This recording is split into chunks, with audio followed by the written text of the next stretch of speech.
आज है मुझे वहाँ जाना जहाँ है मेरे जैसों का बेस्ट ठिकाना। सुहावने मौसम के साथ आप सभी का स्वागत है एक बार चैनल में।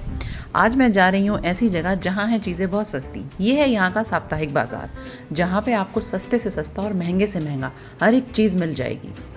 बस होनी चाहिए आपके पास एक पार की नज़र और दो ठीक ठाक काम करने वाले हाथ, जो इन पिटारों में से घुस घुस के सामान को आराम से निकाल सकें। यहाँ देख रही थी मैं कुछ पिलो कवर्स जो काफ़ी ठीक ठाक दामों में थे, कम दामों में थे। ऐसा नहीं है यहाँ पे चीज़ें मुफ्त की मिलती हैं, मुफ्त का यहाँ पे कुछ भी नहीं मिलता है, पर यह है कि मार्केट रेट से आपको कम रेट पे यहाँ पे सामान मिल जाते हैं। यहाँ थी कुछ सुंदर सुंदर चादरें जो मैं देख रही थी, तभी शुरू हो गई बारिश काफ़ी तेज़ होने लगी। इधर मेरी नज़र पड़ी डोर मैट पे। मैं लगी यहाँ बार्गेनिंग करने और लेकर जाऊँगी ये कह के मैंने भैया से बोल दिया कि इतने में ही लेके जाऊँगी, और लेकर आई। पास में लगी हुई थी एक सेल जिसमें मैं बारिश से बचती हुई आ गई अंदर, और मैंने देखा यहाँ पे भी काफ़ी खूबसूरत चीज़ें हैं जो कि कम रेट में यहाँ पे भी अवेलेबल हैं, क्योंकि सेल में चीज़ें कम में ही होती हैं। यहाँ का मैक्सिमम रेट 200 के आसपास था, यानी कि 200 के अंदर अंदर आपको काफ़ी सारी चीज़ें, स्टेशनरी या घर में यूज़ होने वाले प्रोडक्ट सब मिल जाएंगे। अभी तीज आने वाली है, इसके लिए मैंने सोचा क्यों ना मैं भी यहाँ पे कुछ देख लूँ, क्योंकि यहाँ पे कुछ चीज़ें मुझे ठीक ठाक लग रही थी।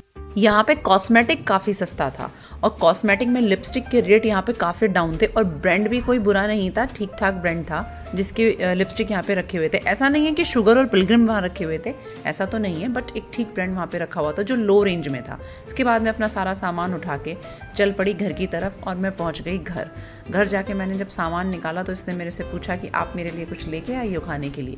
मैंने इसको हंसते हुए जवाब दिया कि देख, मैं भीग गई हूँ और तूने मुझे मना किया था कि मेरे लिए अब कुछ बाहर का मत लाना, क्योंकि मैंने स्ट्रीट फूड छोड़ दिया है। और अंदर जाके मैं सुनाने लगी इसे अपनी व्यथा कि कैसे मैं भीग भी गई, लेकिन मैंने इस बाजार को नहीं छोड़ा, क्योंकि इसकी तो मुझे धसक है। उसके बाद मैंने बनानी शुरू करी इसके लिए रोटियाँ, किसी भूख लगी थी। रोटी कभी मेरे से गोल नहीं बन पाई। मम्मी अगर ब्लॉग देख रही है तो मम्मी को पता होगा कि मेरी रोटियां कैसी होती हैं। मम्मी, तुमने बनानी ही नहीं सिखाई कभी रोटियां, तो देखो रोटी कैसी बन रही है, गोल नहीं बनती। देखो रोटी की हालत देखो। फिर भी मैं सब्जी ठीक ठाक बना लेती हूँ। इसके बाद मैं इसे खाना खिलाने लगी, क्योंकि इसे मेरे हाथ से खाना खाना बहुत पसंद है। अपने हाथ से ये खाना ही नहीं चाहती है। इधर इसने मेरा चकला बेलन उठा रखा था जिसे मैं लेके आई थी रोटियां बनाने के लिए, और इससे करती है ये अपने क्ले का काम। क्ले को इसके ऊपर रोल करती है बिछा के, और बनाती है ऐसे ऐसे प्रोडक्ट। अब मैंने बनाई अपने लिए ये चाय, क्योंकि मेरे हैं सावन के फास्ट। अब मैं मिलती हूँ आपसे नेक्स्ट ब्लॉग में। अगर वीडियो पसंद आई हो तो लाइक करें, शेयर करें, सब्सक्राइब करें। Bye bye.